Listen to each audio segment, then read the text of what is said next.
नमस्कार। शुरुआत करते हैं बड़ी खबर के साथ। कोरोना से मौत के आंकड़ों में कमी आई है। 24 घंटे में 2,76,000 नए केस आए हैं।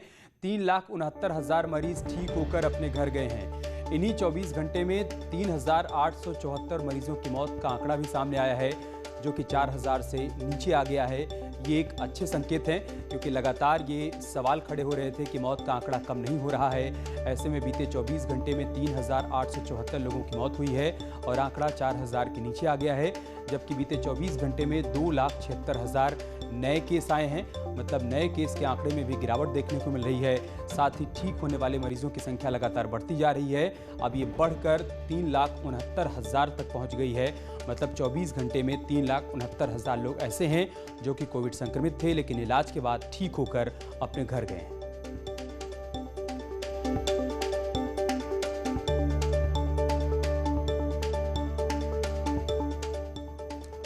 और एक बड़ी खबर लखनऊ से है। आज से ऑनलाइन क्लासेस की शुरुआत हो रही है। ये बड़ी खबर हम आपको लखनऊ से बता रहे हैं। ऑनलाइन क्लास की शुरुआत हो रही है। एलयू और एकेटीयू में आज से ऑनलाइन क्लास की शुरुआत हो रही है। माध्यमिक स्कूलों में भी आज से ऑनलाइन क्लास की शुरुआत हो जाएगी। कक्षा 9 से लेकर 12वीं तक के छात्रों की ऑनलाइन क्लास चलेगी। घर से ऑनलाइन क्लास लेंगे शिक्षक। 50% कर्मचारियों के साथ विभाग खुलेंगे। छात्रों को परिसर में एंट्री नहीं दी जाएगी। संक्रमित छात्र क्लास के लिए बाध्य नहीं हैं। मतलब ऐसे छात्र जिनको कोविड हो चुका है फिलहाल, वो क्लास के लिए बाध्य नहीं है। ऐसे कोई बाध्यता नहीं रखी गई है। लेकिन 50% कर्मचारियों के साथ विभागों को खोला जा रहा है। इसके अलावा ऑनलाइन क्लासेस की शुरुआत हो रही है। लखनऊ विश्वविद्यालय और एकेटीयू में आज से ऑनलाइन क्लास की शुरुआत हो रही है। साथ ही माध्यमिक स्कूलों में कक्षा 9 से लेकर 12वीं तक के छात्रों की भी पढ़ाई आज से ऑनलाइन शुरू हो जाएगी।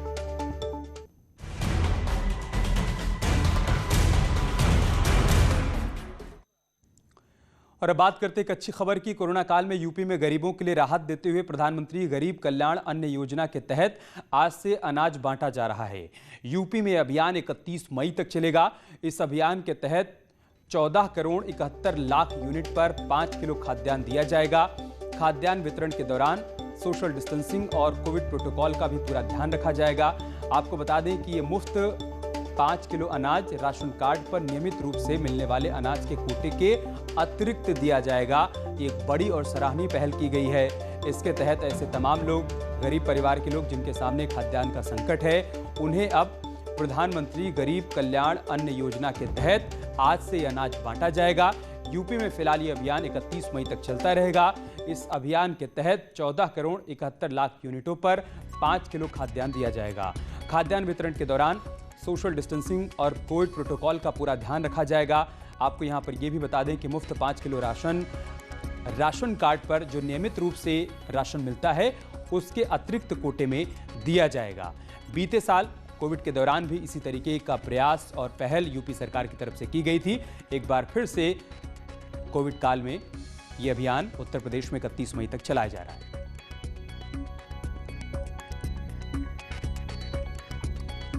और लखनऊ से हमारे सहयोगी अनामिका हमारे साथ जुड़ चुके हैं और साथ ही उपेंद्र भी हमारे साथ जुड़े हुए हैं। अनामिका, मैं शुरुआत आपसे ही करूंगा। बीते साल भी कोविड काल में हमने देखा था कि यूपी सरकार की तरफ से योजना चलाई गई थी ताकि कोई भोजन के लिए परेशान ना हो, और एक बार फिर से वही अभियान उत्तर प्रदेश में चलाया जा रहा है।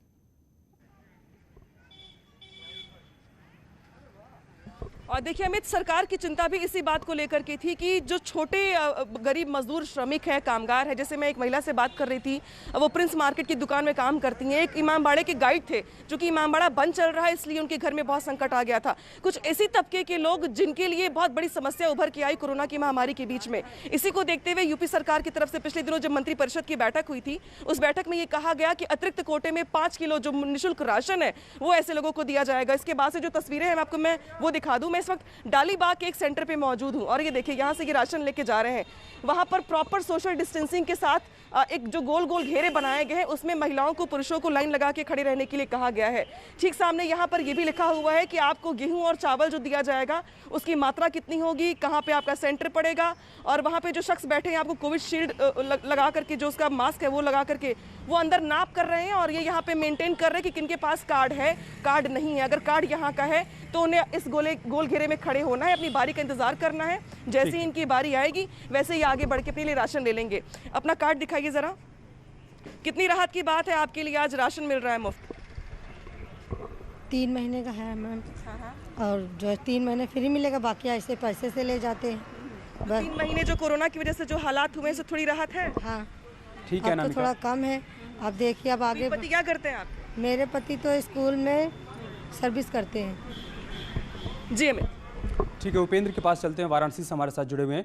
उपेंद्र, इस कोरोना काल में जीवन के साथ साथ आजीविका भी चलती रहे, ये सुनिश्चित करना सरकार के सामने एक बड़ी चुनौती भी है और जिम्मेदारी भी है। उसका निर्वहन किया जा रहा है। लोगों के लिए कितनी बड़ी राहत है, अगर आपकी बातचीत लोगों से हो पाई हो तो?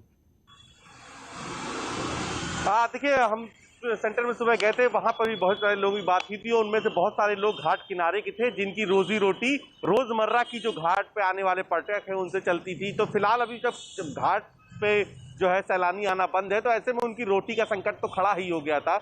और इसी तर्ज पर पिछले साल भी प्रधानमंत्री नरेंद्र मोदी ने जो है ये योजना शुरू की थी और खुद मुख्यमंत्री योगी आदित्यनाथ ने कहा था कि प्रधानमंत्री की प्रेरणा से इस योजना को शुरू कर रहे हैं। और इस बार भी ऐसे लोगों को इसका इंतजार था और इस बार भी ये जो कोटे से अलग मिल रहा है, देखिए इसमें बहुत बड़ा फर्क है कि ये आपके कोटे में जितना भी आप खाद्यान्न ले जा रहे हैं, 500 जो निर्धारित मात्रा है, वो आपके कोटे में दर्ज नहीं होगा। जो आपको हर महीने का कोटा मिलता है उस पर दर्ज नहीं होगा। तो ये बहुत बड़ी राहत की बात है, क्योंकि एक लंबा वर्ग है जिसकी रोजी रोटी फिलहाल जो अघोषित जो कर्फ्यू है और अघोषित लॉकडाउन है उसमें बंद हो गई है। तो रोटी का इंतजाम हो जाए, सुरक्षा का इंतजाम हो जाए, तो सुरक्षा के बाद जो जिसके लिए सरकार लगातार प्रयास कर रही थी, लोग सवाल उठा रहे थे कि लॉकडाउन क्यों नहीं हो रहा है, लॉकडाउन क्यों नहीं हो रहा है, तो यही मुश्किल और संकट था कि रोटी की दिक्कत ना पैदा हो जाए। इसीलिए सरकार ने पूरी तरीके से योजनाबद्ध तरीके से पहले उसको कर्फ्यू लगाया, फिर उसके बाद उससे पहले ही ये योजना तय कर ली गई थी कि कितना खाद्यान्न की जरूरत होगी, कितने खाद्यान्न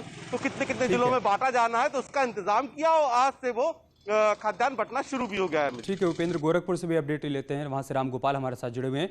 रामगोपाल, राशन वितरण अभियान वहां पर शुरू हो चुका है?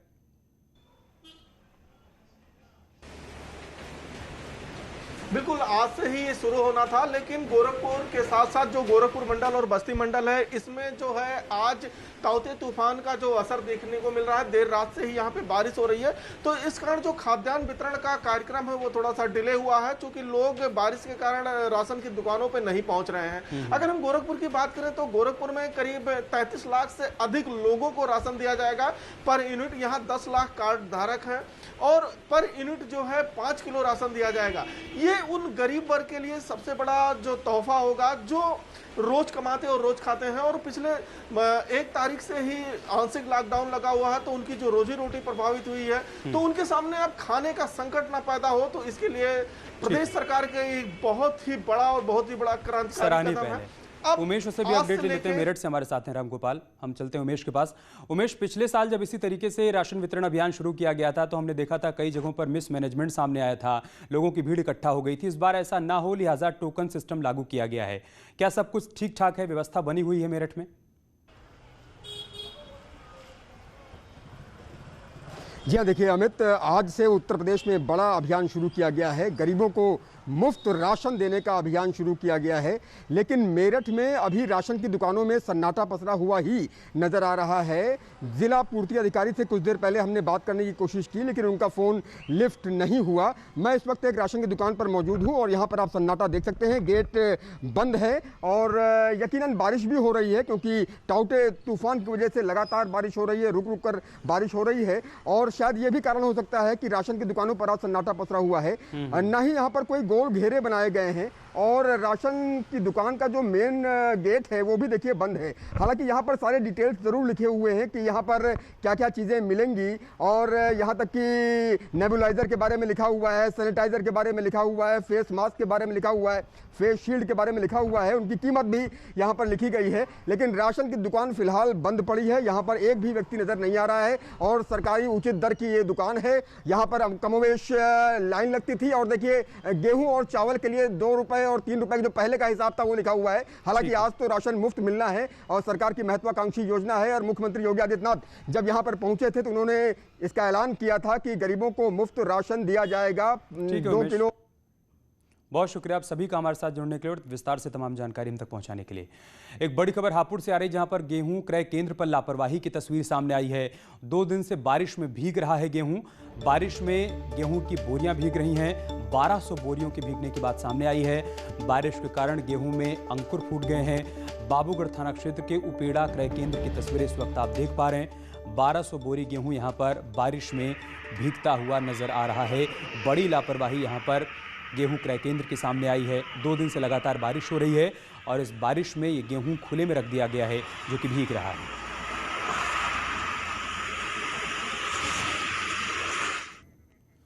उधर आगरा में कारोबारी से 43 लाख के लूट के मामले में बड़ी कार्रवाई हुई है। पूरे मामले में कमर्शियल टैक्स अधिकारियों पर कार्रवाई करते हुए additional commissioner DN Singh, joint commissioner Abhishek, commercial tax अधिकारी शैलेंद्र कुमार को सस्पेंड कर दिया गया है। आपको बता दें कि मथुरा के व्यापारी से 43 लाख रुपए छीनने के पूरे मामले की शिकायत व्यापारियों ने सीएम से की थी, जिसके बाद अब ये कार्रवाई की गई है। इस मामले में एक सिपाही को पहले ही सस्पेंड कर दिया गया था।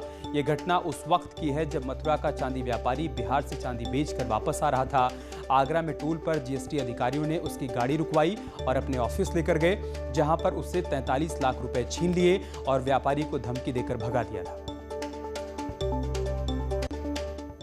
उत्तर प्रदेश का वाणिज्य कर विभाग आजकल खासी चर्चा में है। चर्चा ऐसी वैसी नहीं, चर्चा हिंदी पिक्चरों को देख करके एक क्राइम को करने की है।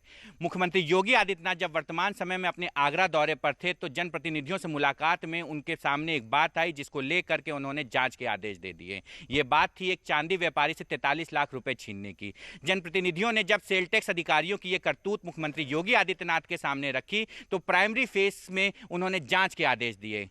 जाँच के आदेश मिलते ही जहाँ वाणिज्य कर मुख्यालय में हड़कंप मच गया, जिसके बाद में प्राइमरी फेस में 4 अधिकारियों के नाम सामने आए, जिस पर मुख्यमंत्री योगी आदित्यनाथ का हंटर जमकर चला। ये 4 अधिकारी Abhishek Srivastava joint commissioner SIB, DN Singh additional commissioner grade 2 SIB, Ajay Kumar assistant commissioner mobile सचल दल सप्तम आगरा, शैलेंद्र कुमार सीटीओ मोबाइल सचल दल सप्तम आगरा। इन सभी अधिकारियों ने फिल्मी स्टाइल में जहां एक चांदी व्यापारी को हाईवे से उसकी निजी गाड़ी से उठाया और साथ ही साथ इंट्रोगेट करने के लिए सेल टैक्स दफ्तर ले गए। सीसीटीवी फुटेज में जब ये बात निकल के सामने आई तो लोगों के रोंगटे खड़े हो गए। इन अधिकारियों ने इस क्राइम को इतनी बखूबी अंजाम दिया कि इसके बाद में अधिकारियों के भी होश उड़ गए। 43 लाख रुपए उससे छीनने के बाद में उस अधिकारी को ना ही उन्होंने डिटेन किया, ना ही कोई कागजी कार्रवाई की। मामला जब मुख्यमंत्री योगी आदित्यनाथ के पास पहुंचा तो उन्होंने अपर मुख्य सचिव से इसकी जांच की बात कही। जांच में जो तथ्य सामने आए वो और भी हैरतअंगेज करने वाले थे, जिसको लेकर के जांच तो चली रही है, लेकिन इस जांच की आंच अब मुख्यालय पहुंच गई है। ऐसे में एक बड़ा नाम निकल के मुख्यालय से सामने आ रहा है, जिनकी सरपरस्ती में ये पूरा काम चल रहा था। Ashok Kumar Singh grade 2 additional commissioner के ऊपर अब ये जांच की आंच आ गई है, जिनकी सरपरस्ती में और ऐसे भ्रष्ट अधिकारियों को पनाह देने के कारण ये सारी चीजें हो रही थी, जिसको लेकर के अब एसीएस ने अपनी जांच और तेज कर दी है। साथ ही साथ इस जांच में अधिकारियों की अगर बात करें तो वाणिज्य कर के ऐसे कई अधिकारी हैं जिनके विकेट गिरने अभी तय हैं। कैमरा पर्सन गोपी गिरी के साथ प्रशांत किशोर पांडे, न्यूज़ 18 लखनऊ। और एक बड़ी खबर इटावा से, जहां पर ठग गिरोह का खुलासा हुआ है। मुठभेड़ के दौरान 7 आरोपी गिरफ्तार किए गए हैं। कैश के साथ करीब 9 लाख रुपए का सामान बरामद किया गया है। 7 अवैध हथियार और 7 मोबाइल फोन बरामद किए गए हैं। झांसा देकर हथियार के बल पर लोगों को लूटने का इन पर आरोप है। सस्ते दामों पर नकली सोना, बिस्किट देकर ये लोगों को ठगा करते थे, लेकिन फिलहाल अब पुलिस ने सभी को गिरफ्तार कर लिया है। बड़ा खुलासा करते हुए पुलिस ने 7 आरोपियों को गिरफ्तार किया है। के सभी मेंबर एटा के हैं। इसका गैंग लीडर जो है वो थाना निदोहली कला एटा का एचएस भी है, क्योंकि इनके खिलाफ एटा में कई मुकदमे लिखे गए हैं और ये वहाँ पे बंद भी हुए थे पूर्व में, इसलिए इन्होंने अपना कार्य क्षेत्र बदला और इटावा इसी प्रकार की घटना की फिराक में घूम रहे थे। समय रहते हुए इन लोगों को पुलिस द्वारा गिरफ्तार कर लिया गया है और इन सभी के पास से 7 लोगों के पास से भारी मात्रा में अवैध असले, 7 के पास से गाड़ी जो कि प्रथम दृष्टया संदिग्ध प्रतीत हो रही है, उसके बारे में भी जानकारी की जा रही है और इन सबको गिरफ्तार करके पुलिस द्वारा जेल भेजा जा रहा है। आईटीआर भरने वालों के लिए जरूरी खबर है। अब नई वेबसाइट से भरेगा आईटीआर। आईटीआर भरने के लिए 7 जून से नई वेबसाइट शुरू हो जाएगी।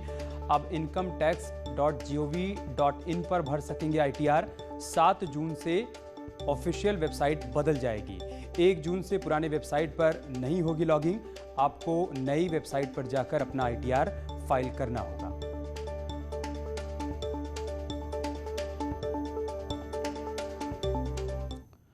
एक बड़ी खबर ललितपुर से, जहां पर युवक ने खुदकुशी कर ली है। फांसी लगाकर युवक ने जान दे दी है। शव को पोस्टमार्टम के लिए भेज दिया गया है। मामले की जांच के लिए पुलिस टीमें लगा दी गई हैं। सदर कोतवाली के घुसियाना मोहल्ले का मामला है, जहां पर युवक ने फांसी लगाकर जान दे दी है। उसके ऐसा करने के पीछे का कारण क्या है, पुलिस अब इन बिंदुओं पर जांच पड़ताल कर रही है। बारिश के कारण दिल्ली में सड़क धंस गई। ये मामला दिल्ली के नजफगढ़ इलाके का है, जहां पर खैरा मोड़ पर सड़क धंस गई, जिसके कारण एक ट्रक गड्ढे में गिर गया। जहां पर ये सड़क धंसी है, वहां मेट्रो कंस्ट्रक्शन का काम भी चल रहा था। इस इलाके में पहले भी इस तरह से एक हादसा हो चुका है और एक बार फिर से हादसे की बड़ा हिस्सा नीचे धंस गया है, जिसके चलते एक ट्रक भी इसकी चपेट में आ गया और वो ट्रक इस गड्ढे में समा गया है। उधर वाराणसी में एक मकान गिर गया। लगातार हो रही बारिश के चलते मकान गिर गया है। 5 लोग घायल हुए हैं और 2 की हालत गंभीर बताई जा रही है। सभी घायलों को अस्पताल में भर्ती करवा दिया गया है। कैंट थाना क्षेत्र के फुलवारिया इलाके की घटना है। यही वो मकान है जो कि लगातार हो रही बारिश के चलते गिर गया, जिसके चलते 5 लोग घायल हो गए हैं और इनमें से 2 की हालत गंभीर बताई जा रही है।